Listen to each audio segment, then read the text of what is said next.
Hi, entrepreneur. Welcome to your Entrepreneur Resources Show. I'm super excited that you're here with me today. Thank you so much for tuning in. I'm Venice, your host, and here at your Entrepreneur Resources, we discover the no-fluff action steps to help you avoid all the overwhelm and all the BS out there, connecting you with the right mentors, resources, and tools, helping you every step of the way on your entrepreneurial journey. We go live here twice a week, interviewing different entrepreneurs and experts on all areas of business. So make sure to join our Facebook group and look out for the events inside your Entrepreneur Resources page. You can find all the links in the description box. Today, I have a very special guest with me. It is Jena Bagley. How are you? Thank you so much for joining us today. Hi, I'm so excited to be here. Thank you so much. No, me too. As the advocate manager for Aweber, a leading email service provider and the very first autoresponder, Jena works closely with content creators, podcasters, social media strategists, coaches, entrepreneurs, and more. Having worked in several different industries over her career, including restaurant, bridal, real estate, recruiting, direct sales, and now software as a service, Jena has acquired a wealth of knowledge about sales, marketing, and what it means to build a relationship with your target audience. In this interview with Jena, we'll be talking about how to quickly launch your email marketing strategy and the 3-step plan you need to focus on, plus other email best practices. I love this topic. Email marketing is so important. But before we dive in, could you please tell us a little bit more about your business and your journey? Yes, absolutely. So I work for Aweber, and we are really on a mission to help small businesses and entrepreneurs build stronger connections with their audience. And we do that through email marketing, landing pages, and web push notifications. And my role with Aweber is kind of twofold. I'm here to help spread the word about Aweber and how it can be the perfect solution for your business. But then I also help train other people's audiences, so like your audience, about email marketing, why they need it, how to do it, how to get started. And so I talk about email marketing all day, every day. And I absolutely love it because it turns out I was actually doing email marketing long before I even knew that there was a name for it. And you mentioned I come from a lot of different backgrounds. I've worked in bridal, in the wedding services industry. I've been a bartender and a bank teller. I've worked in insurance. I've done a lot of cool things. I've spent a lot of time in real estate selling new homes. And it turns out that as different as all of those are, the kind of common thread that kind of weaves through all of them is that you need to build relationships and, more importantly, build trust with people before they're ever going to buy your product or service. And that's the same thing with email marketing. And a lot of people think that, they say like, oh, I don't want to be salesy. I don't want to market to people. That's not why I got into business. But you need to market your business. You need to tell the world about yourselves, because if you don't, no one else will. But here's the thing, email, it really should be called email relationship building, because you are just having a conversation with your audience, your prospects and your customers, and you're turning them into customers and fans and loyal advocates. And, you don't need to be salesy. And that's what I teach. I teach how to start your email marketing strategy in a way that sets you up for that relationship, so that people are going to think of you, right? When they have a problem that you solve, they're going to come to you because you've delivered so much value that it's a no-brainer. So that's how I got to Aweber, through all of my long, windy road of a career. And I absolutely love it. And I love teaching people and talking about email and how you can build relationships. That is so incredible. I think I completely agree that relationship is so important when it comes to, social media, email, no matter what channel, your business, you need to build relationship. And just like what you said, people are not going to buy from you if they don't know you, if they don't trust you, if they don't like you, right? So it's super important to build that relationship. And I'm really curious to hear your take on this, but why is email marketing so important, and how is it different from, say, like social media and building relationship through those platforms? Yeah, I think that you need to have a really nice variety in your marketing. So you need to have social media, you need to have email marketing, And a lot of times people think you need like one or the other. And actually, like, I'm here to tell you that you need to have a nice like harmony between the two. So social media is really great for awareness. People know who you are, right? They know that you exist. Let's put it that way. They know you exist. Maybe they know what you do. And it's even great for engagement. But ultimately, the goal of social media should be to take them off of social media and into a journey with you. And that's where email comes into play. So they find you on social. You want to get them to opt into your email list so that you can talk to them on a more intimate level and help them see that you're the one to solve their problems. And you do that through delivering helpful information. So a lot of people are like, social media or email, which one is better? And it's like, neither. You need both. And so with social media, right, like maybe you're not going to be as vulnerable as you might be in email. You're going to share stories. You're going to share success stories.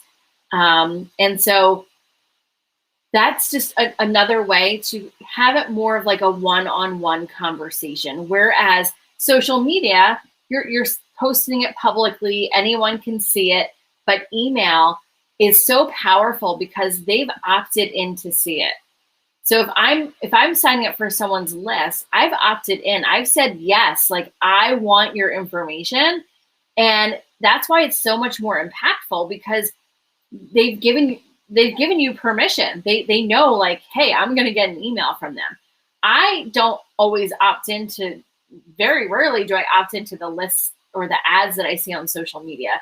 And so it's just more of a personal touch with email. And you can really just get really deep with your customers. And although you're sending your emails at scale, it feels like it's that one-on-one conversation that I talked about. And you can give people permission to reply back to your email so that it truly is a two-way street. And, if I were to say what makes email different than social media, it's the reach. Your email marketing has the potential to reach so many more people than social media because, right, we all know about the algorithms, right? And with email marketing, there is no algorithm. You are in control. The only variable is the person at the other end, what they decide to do or not. Are they going to open the email? Yes or no? That's the only question. It's going to get to their inbox and they have the choice to open your email or not. But if you've done a good enough job, providing that value up front and giving and giving and giving, they're going to open your emails. And so, the average open rate on an email is about 22%, and that's across all industries. Whereas the reach on a social media post is about 2 or 3%. So it's the most effective way to communicate with your audience because they're the ones that are ultimately saying, yes, I want to read this message. They don't get that luxury on social media. They don't get to decide if they want to see a post or not. They probably don't see it. Right. I love that you brought that up because I think a lot of the time, for example, Twitter, like a tweet, I think lives for like a few minutes. That's it. Like they will, like no one will ever see again. And even if I decide to, okay, I'm going to follow Jena on Instagram, it doesn't mean I'll see all your content because most of the time the algorithm is like, no, I'm going to put ads in front of you first, or I'm going to, this might be better because reels are working better.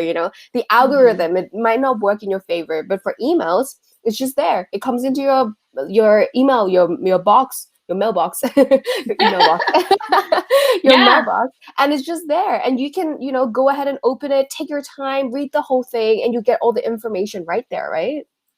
Yeah, and you can refer back to it. Like I can't tell you how many times I go to my inbox and I'll do a search for somebody and I have their message and it's there anytime I want to read it. And so that's why email, that's why someone needs to have an email. If you're a business owner, you're a content creator, you're trying to get the attention of people, email is such a great way to do that because you have control over how often you're going to send messages and when you're going to send them. You don't have that same luxury on social media. And the other thing too is that email keeps you top of mind. If you're popping into someone's inbox regularly, they're going to remember you, right? You're going to be memorable. And so a lot of times when people are buying a product or service, the number one thing that's going to depend on them buying it is timing, right? Is this the right time? And when someone has a problem, it starts out as a really small problem. And they might Google or they might find you, right? And, but that problem's still small. It's not enough for them to take an action. And then over time, that problem is going to grow and it's going to persist and it's going to get bigger and bigger to the point where they're like, I need a solution. And it could be your solution if you are top of mind. If you're regularly showing up in their inbox, constantly giving and giving and giving, and then when it's time to ask, then they're going to be much more likely to do what you want them to do because the timing was right. Yes, I completely agree. I love this so much. Thank you for sharing that. So now we know why we need email marketing and all the benefits. So how exactly are we going to be able to do that? So you talked about a 3-step plan for us, right? So do you mind sharing a little bit more about that? Yes, definitely. And something I hear all the time is like, oh my gosh, like I don't have time for email marketing or I don't know what to do. And people are honestly, a lot of times they're intimidated and they're overwhelmed. And no one starts their business because they want to be an email marketer, unless that's your business. But no one's like, yes, I'm going to start a business so I can start emailing people. Like it just doesn't work that way. And I get it. It's a skill like anything else. And for someone who's just starting out and they don't know what the first thing to do is, it's, well, you need to find a way to capture people's email addresses. And if you have a website and you don't have a sign-up form on your website, you're potentially losing people forever because I'm sure we've all been on a website that we love, like the vibe was cool, the timing might not have been right, but there was no way to follow up with them because there's no way to sign up for their email. Well, guess what? If you have a sign-up form on your website, you can capture their emails and follow up with them again and again until they become a customer. And I go to a lot of websites that don't have sign-up forms, or if they do, it's really hard to find. And you want to make sure it's easy for your customers. So having a compelling, easy to find sign-up form is step one. And you don't even need to have a website to capture email addresses. You could have a landing page. And this is actually great because a landing page, unlike a website, is just a standalone page. There's one mission of this page. And it could either be sign up for your newsletter, buy a product, sign up for a webinar. It's just one path that they can go down. And it's a great way to promote your newsletter with a freebie or an incentive. And here's the thing, for a compelling sign-up form, whether it's on your website or on your landing page, it needs to tell them the benefits, like what's in it for them. They are not going to join your email list, okay? They're not going to sign up for updates. It has to be compelling. Yeah. I love that you brought that up because I think whenever I see a sign-up form that says join our email list and get weekly tips or something like that, I'm like, no, I don't want to give you my email address. I don't want to sign up to your email list.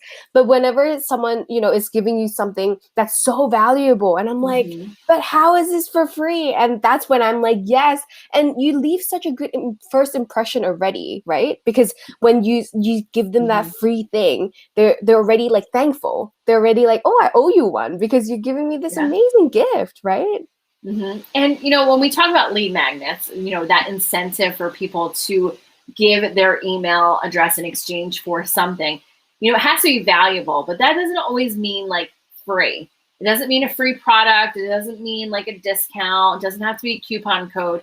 It just has to be something that they perceive as helpful, and it should be complementary to your product or service. So it should lead them into that next logical step would be to buy, your service or product. And so, people are very protective of their email addresses. So you don't want to just have join my list because guess what? That's not good enough. Make sure it's very clear, compelling, direct, to the point, sets expectations. So that's really step one.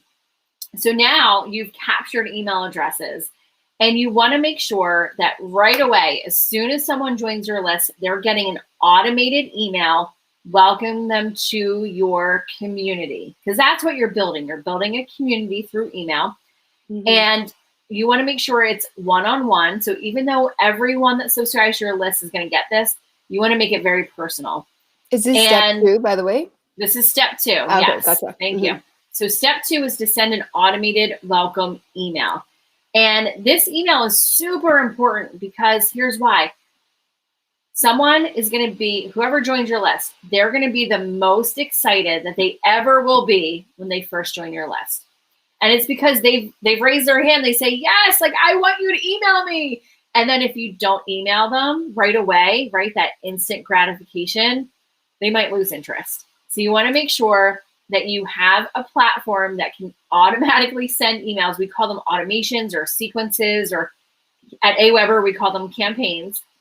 You want to make sure it sends to them automatically. And this email accomplishes a few things. First, it delivers whatever incentive you promised them, right? That's the first part of trust. Give me your email. I'm going to give you this thing. And then once they do, here it is. So deliver your incentive. You want to make sure that you tell them to whitelist you. So that's just giving them simple instructions.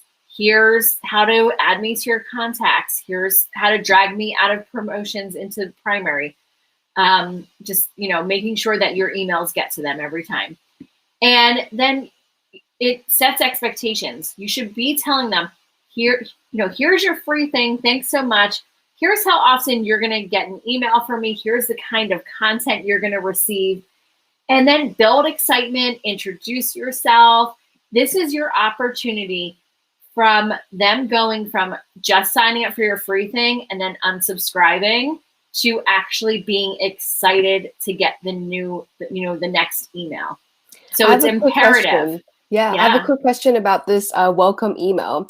Would you recommend entrepreneurs listening? Do you think they should add, GIFs or GIFs, whatever you might say, GIFs or GIFs or photos, images? Because I hear that whenever you add, media into your email, there's a bigger chance of it being flagged spam, right? What's the best practice regarding that, in your opinion? Yeah, I would do like a nice balance between text and images. I mean, if you're including one or two, I think you're fine. Okay. I think people are drawn to imagery, certainly, like, a picture's worth 1,000 words. We've heard that countless times. But make sure that if you are adding something, that it's relevant. You don't want to just add pictures for the sake of adding. It really should evoke some sort of emotional response. Mm-hmm. So be very thoughtful and intentional, and never just put words on an image and then send that. You should have text and images. Okay. I see a lot of people build their emails and like save them as images and then just upload the images with the words like on a graphic. That doesn't work. So make sure you're using actual text and an image or two. Yeah. But yeah, that would be fine, because you want to introduce yourself. You want to build excitement. You want them to open up the next email. But I would say an email that's thoughtful and has good content is definitely more valuable than like a pretty email, if that makes sense. Yes. No, I 100% all about agree. the content. Yeah. Love that. Okay. And step 3. So that's step 2. Yeah. So, step 2 is welcome email. Step 3 is to make sure that you're sending them a valuable newsletter on a regular basis. And that's how you're going to keep top of mind. And that's how you're going to keep them interested in your list and engaged. It's really important to not build the biggest list, but to build the list of the right people who are most likely to, engage with you. People get so caught up in the numbers. I would rather have a smaller, more engaged list than a huge list that barely opens my emails, clicks, or responds. So you want to make sure that you're sending weekly, bi-weekly, no less than once a month, to keep your list engaged. Give them opportunities to reply, to ask questions, to share with you, again, that conversation. And what happens is a regularly valuable newsletter, first of all, it helps your audience. it sets you up as an authority and as an expert and the person that's best suited to solve your problems. And what else does a newsletter do? It drives traffic. So this is something that is really important. If you want to drive traffic back to your social posts because you know the algorithm isn't showing it to everyone, put it in an email. Turn your email subscribers into social media fans and followers, and then turn your fans and followers into email subscribers. So it should work like, a cyclical experience here. And it could also drive them to your podcast. It could drive them to your e-commerce site. So think of your email newsletter as a vehicle that's driving them to other, platforms that you are regularly putting content on. And when you have a regular newsletter that's helpful, it will actually grow your list, because what happens when people like something, what do? They tell their friends. Yep. Mm-hmm. Right? And so they'll tell their friends, and then they'll become subscribers, and then they'll love your newsletter, and then they'll tell their friends. And so it can definitely help grow your list. So that's the 3-step plan. There's a lot you can do with email marketing, but for someone just getting started, that's what I recommend you focus on. Get really good at those 3 things. And then as you start to build on your skills, you can start adding in things. But if you were to do nothing else, welcome email, make sure you're welcoming, setting the tone, and then sending a regular email, then you are on your way to success, and you can start adding in more sophisticated things. Mm-hmm. I love that you talked about these 3 steps that are so simple and actionable. Like entrepreneurs that are not, they might not have email marketing in place right now, they can easily go and do that. So I love that you shared these 3 steps with us. I just have one follow-up question regarding how often entrepreneurs or, email marketers should be sending out emails. You said no less than once a month, right? But ideally, what is like the frequency that we should aim for? Yeah, I would say like once a week or once every other week. And it's really going to depend on how much content you have to share. So if you publish content a lot more frequently, then it might be, more regular. It might be once a week. But if you don't publish content on the regular, then maybe every 2 weeks, every, once a month. It really depends, because here's the thing. You don't want to just send emails to be like, check that box, like send an email, like done for the day. You want to make sure it's really relevant. It's timely information.